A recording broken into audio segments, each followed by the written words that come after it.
Disiarkan langsung dari lantai 15 kawasan Rasuna Said Kuningan, Jakarta. Transvision mempersembahkan podcast Channel Seru. Kan seseorang manusia itu susah meninggal. Sakaratul mautnya akan nyiksa banget karena dia masih memiliki, kayak tadi saya bilang, saya lahir sebagai botol ini dengan air ini. Saya meninggal juga harus seperti ini. Saat ada sirup, ada kopi, teh masuk, harus dibuang, dipisahkan, atau enggak dibuang, dimasukin air yang baru. Kasarnya seperti itu. Nah itulah yang orang-orang yang mungkin banyak saya temuin kasus yang kayak, saya mau khodam ini, saya mau spirit ini, saya mau entitas ini. Tapi ingat ya, saat mau meninggal, nanti berasa mau meninggal, itu harus dilepas gitu, atau diturunin. Cara lepasnya gimana? Nah, pakai ini ada ritualnya, dan kalau di Pakem Kejawen itu namanya ruat. Kalau di Bali, betul. Kalau di tapi bukan ini ya, bukan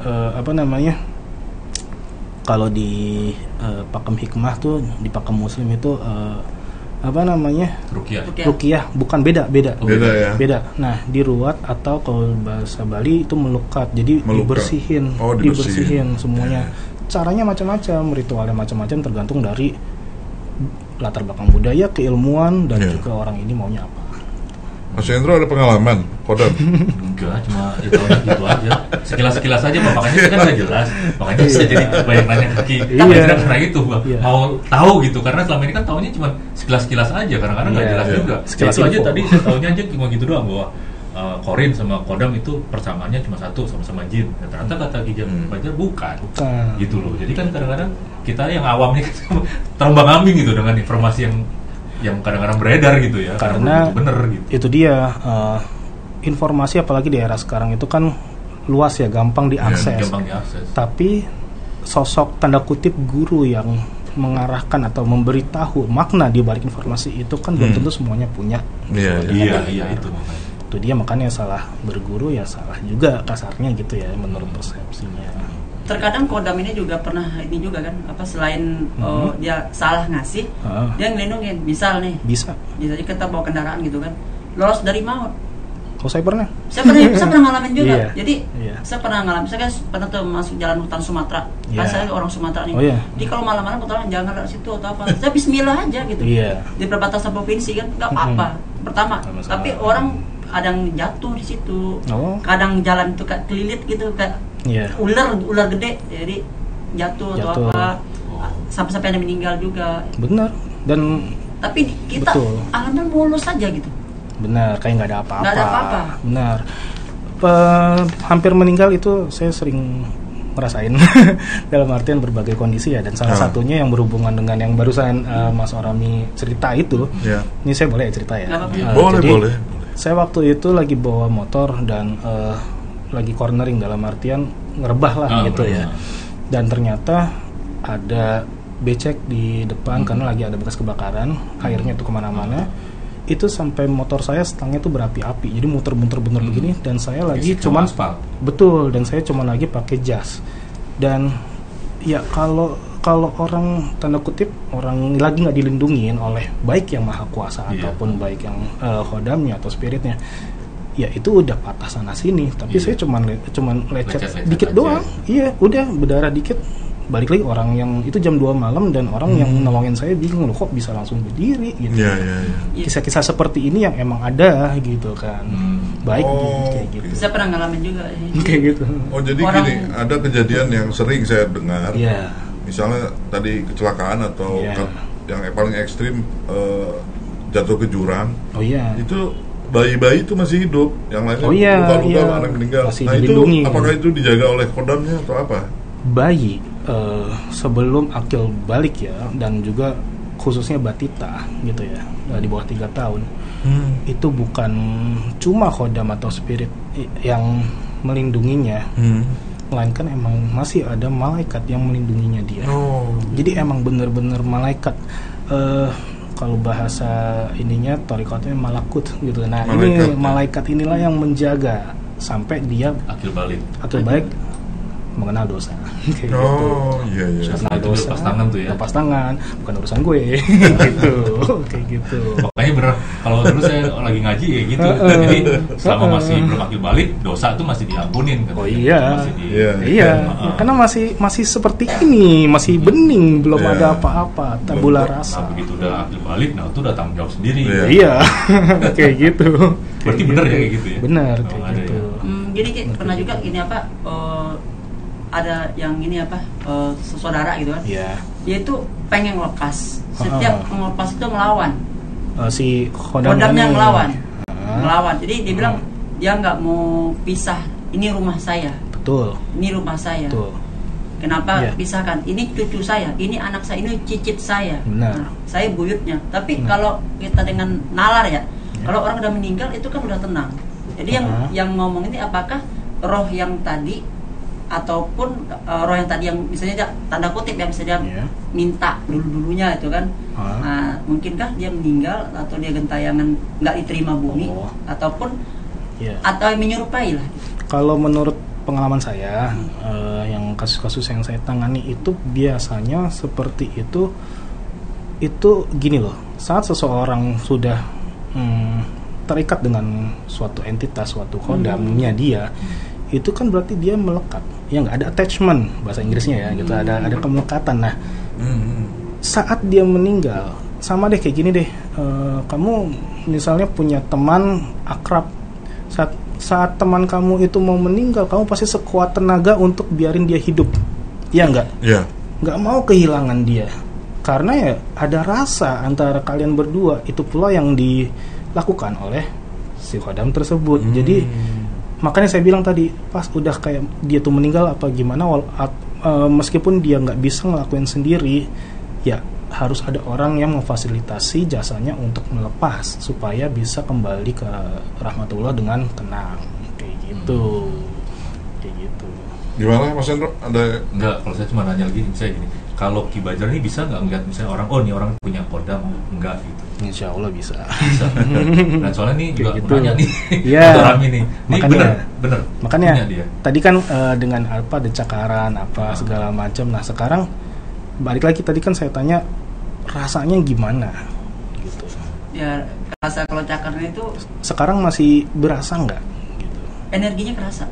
Kita ngobrol kayak aja gimana? Sebelum kita masuk studio ini, saya merasa energinya. Kayak gimana yang rasanya jadinya? Maaf, Sumatera Barat. Kok tahu? Saya dukun. Enggak ada bercanda. Ya, kayak gitu. Saya keturunan sana, asal dari orang tua. Inya ya. Iya kan? Inya datuk. Mungkin Inya bisa di iniin menurut budaya Sumatera Barat, biar Mas Orami, Inya itu tuh datuk itu apa sih, biar tahu gitu. Inya itu suatu yang dituakan. Terus kalau kita itu Inya itu bisa sejenis harimau. Betul. Atau setengah harimau. Jadi kalau zaman-zaman dulu itu kalau orang bisa ngelihat itu kayak harimau belang, harimau hitam lewat. Assalamualaikum Nya. Kita nggak tahu tuh siapa. Saya pernah di daerah kampung-kampung di perbatasan ya. Itu saya itu ada teman saya bilang, jangan lihat situ apa, ntar Inya mau lewat.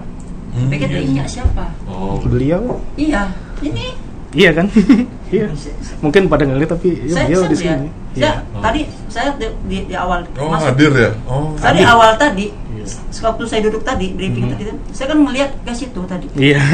Saya langsung pandangan saya ke Ki, bukan ke mata Ki, ke mata Ki Badjar, tapi langsung ke situ Ki Badjar.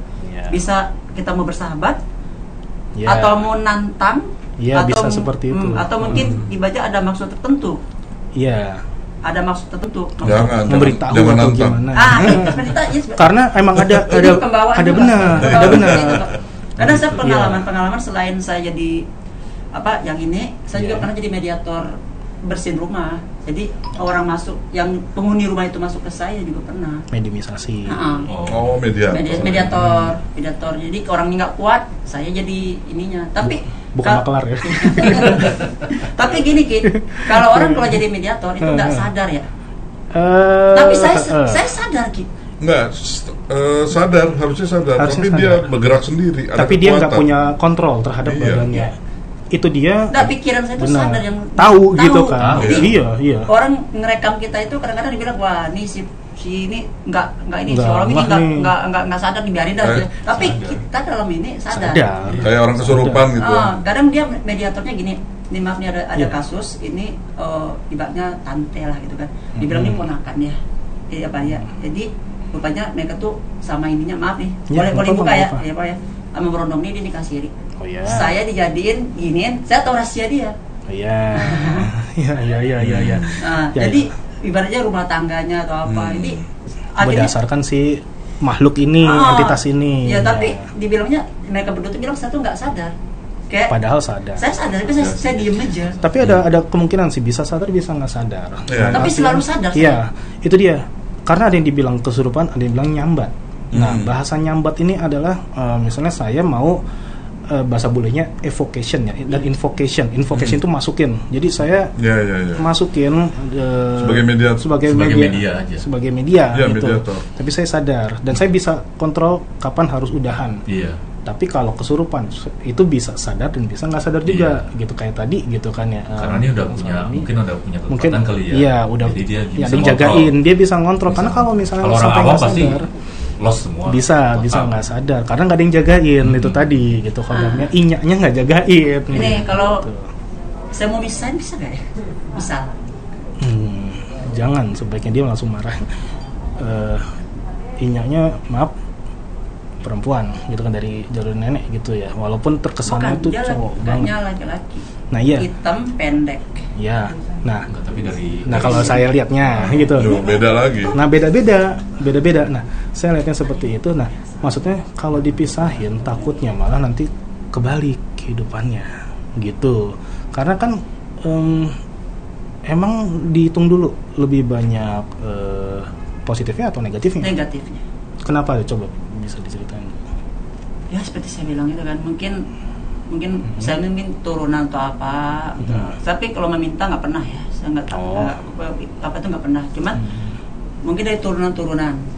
Oke, mungkin kita nggak tahu kan zamannya dulu itu kan. Apalagi kalau namanya inya itu datu itu kan, mungkin dia pengen kesaktian atau apa gitu. Dan dia itu mungkin salah melangkah.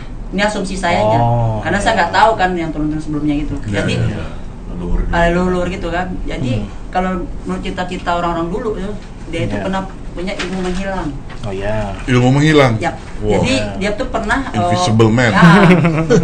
Jadi pernah seketika dia dicari orang, dia bermasalah lah, itu ada masalah sama orang, dicari, hilang. Disembunyi di kandang ayam. Ayamnya berkotek. Ditanya sama istrinya, mana inya? Tuan nggak ada. Orang nyari dong, geledah nggak ada, tapi ayam berkotek. Nah, dari situ orang pasti tahu tuh, dari hewan pasti ngasih tahu. Nah, itu pertama.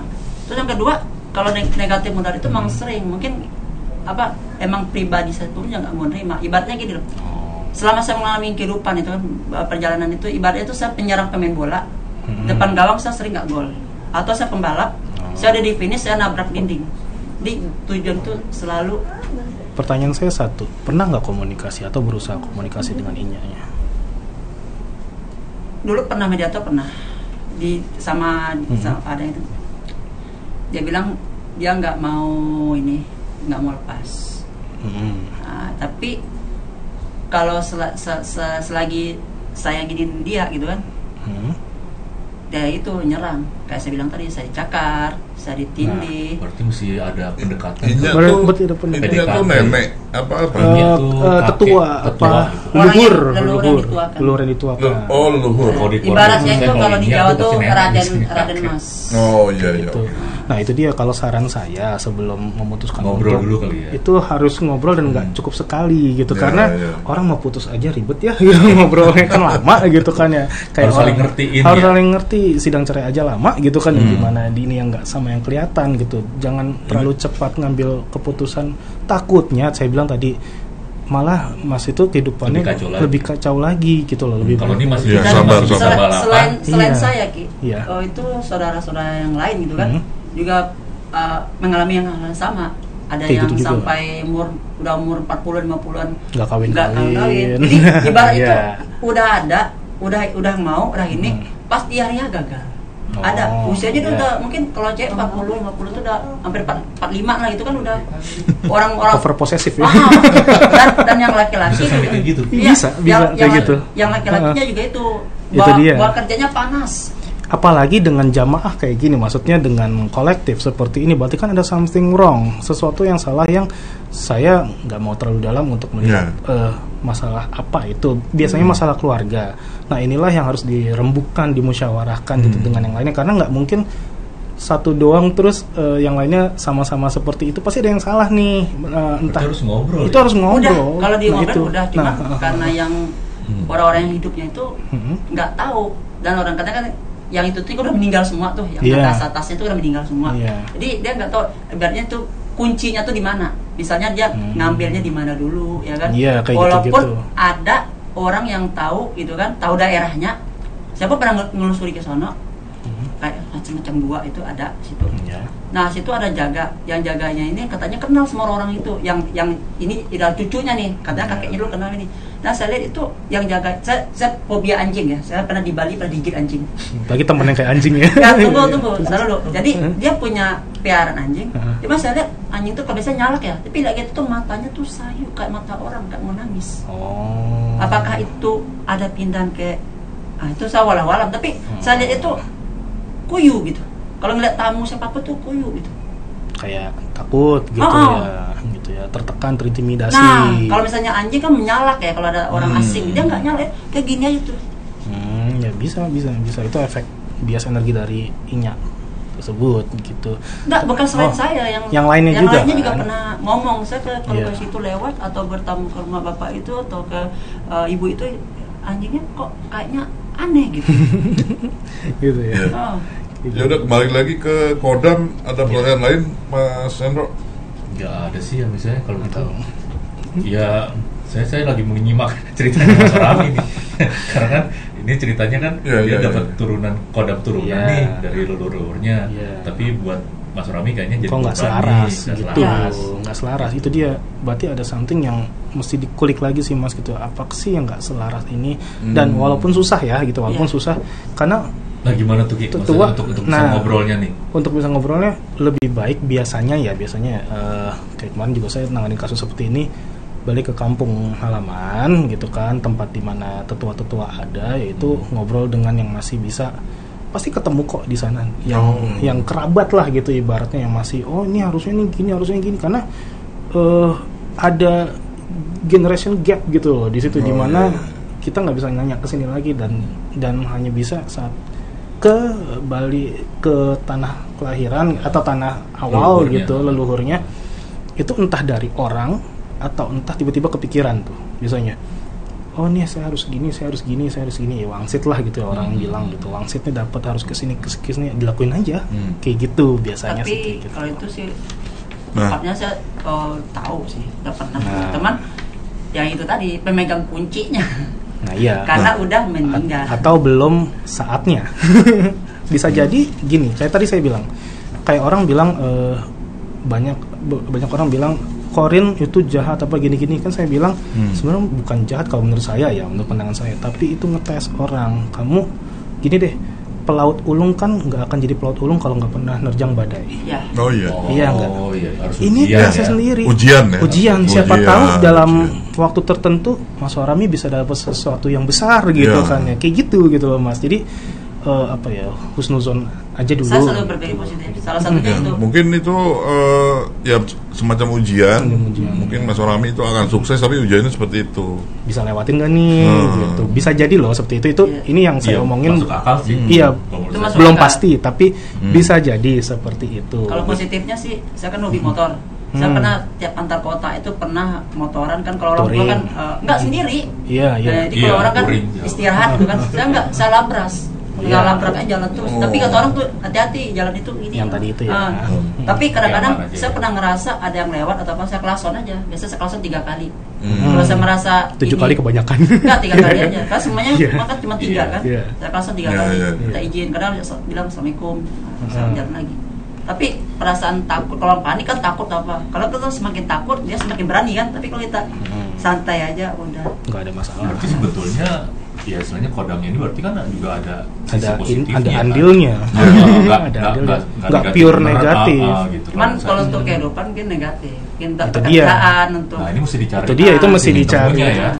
Titik temunya itu gimana? Untuk kerja, untuk pendidikan. Yes. Ki Bajra, saya ada pengalaman teman. Teman saya itu penulis buku.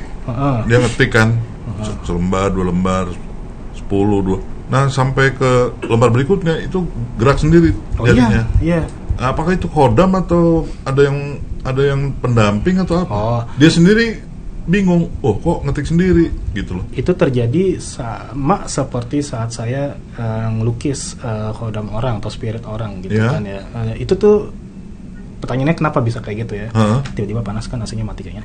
Nah itu tuh satu itu bias energi dari kodam kita gitu dari jadi kodam. Energinya atau kedua kesadaran kita seberapa persennya itu tuh menyatu, kesadaran mereka itu tuh menyatu. Jadi kesadaran si kodamnya itu tuh menyatu dengan kesadaran orangnya ini, manusianya ini, sehingga walaupun dia sadar kayak gini deh, pernah kan naik bawa mobil atau bawa motor tapi kayak autopilot gitu. Ya. Kayak gitu. Sama kayak gitu.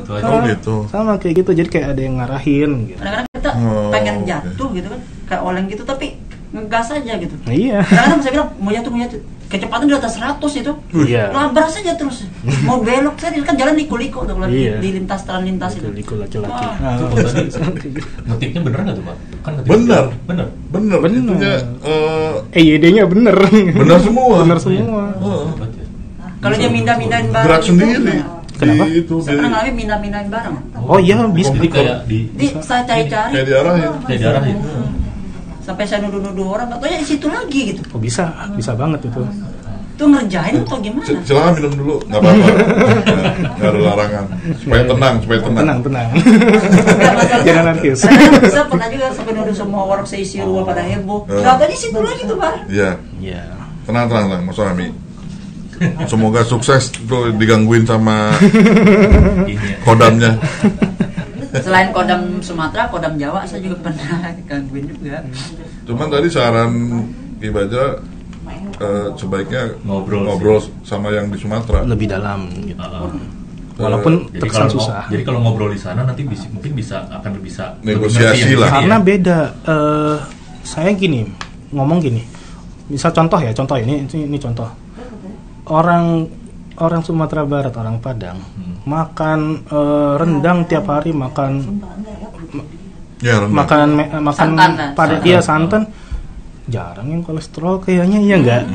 Ketahanan maksudnya sesuai dengan genetis, sesuai dengan tempat di mana dia lahir. Nah itu juga berpengaruh terhadap masalah kodam ini gitu. Dia harus ke sana lagi ya. Sebaiknya kalau saya saran penyelesaian atau ngobrolnya caranya gimana. Nah pastilah. Dengan siapa ngobrol juga nanti mungkin bisa lebih kebuka gitu. Karena biasa sih kayak gitu, kayak sampai sana kok rasanya pengen misalnya ke Kelok 9 misalnya doang ini ya gitu. Ada apa di sana ya? Jalanin aja dulu gitu. Karena saya juga sering kali kayak nemuin suatu tempat mistis gitu, atau misal petilasan mana ya, seringkali kayak gitu, kayak kamu harus nyari ini. Saya keliling di Bali itu tuh ya kayak gitu juga gitu kan, tiba-tiba kok bisa kesini gitu. Tapi kalau di Bali auranya lebih kuat. Beda. Saya ngerasain itu pernah duluan. Berdenyut. Beda. Terus ini Ki Bajra ada lagi cerita yang ada teman itu dalam satu kondisi dia dikejar, katakanlah dikejar orang jahat, tapi secara logika misalnya ada tembok 3 meter itu susah nih, tapi pada waktu itu dia bisa kayak terbang. Apakah itu ditolong oleh kodamnya atau apa ya? Belum tentu. Belum tentu. Itu ada yang disebut sebagai mestakung, semesta mendukung. Maksudnya gini, seseorang itu bisa melakukan hal-hal yang dianggap mustahil atau supranatural saat keadaan terpepet, terpojok banget. Contohnya kayak gitu, dikejar-kejar dia bisa loncat seperti itu.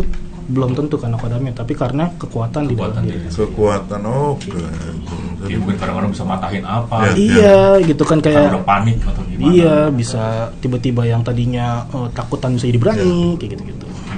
Mas Hendro, Ini obrolan kodam nggak ada habisnya nih, tapi waktu kita sudah ini menarik banget, dimana saya juga masih blank banget soal kodam nih selama ini. Iya nih, banyak banget bahan benar-benar awam gitu. Iya, banyak banget bahan yang bisa dibicarakan, tapi waktu sudah hampir selesai. Silakan Mas Hendro untuk ditutup saja. Kalau gitu, terima kasih nih Ki Bajra udah mau hadir di acara kami di sini. Mas, makasih Mas.